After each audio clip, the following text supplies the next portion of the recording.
dito, suporta nyo, dyan lang kayo. Yun ang pinahawakan namin si Senador Bato nagsabi, dyan lang kayo.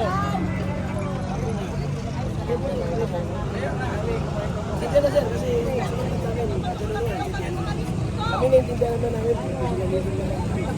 Pero pag sinabi ni Senador Bato na alis kayo, alis kami. Siyempre, yun ang dalawang pulis nyo.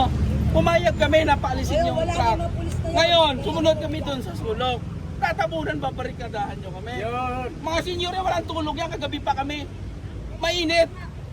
Oh, ano ba? Asan ang justisya dyan? Siyempre lalabas kami dito. Bigyan nyo ng espasyo.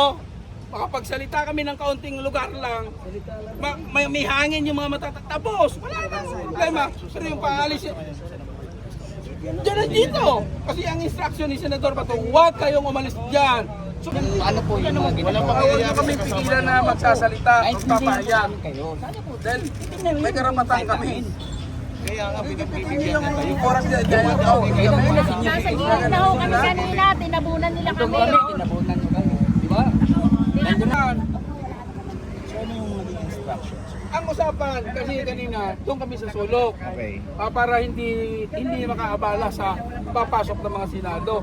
Sumunod kami, inalis namin yung aming pick-up dahil nga pagkatapos daw ng flag ceremony, pag nagprograma, papayagan bumalik. Which is hindi nila ginawa yung usapan. Saan part sir dito?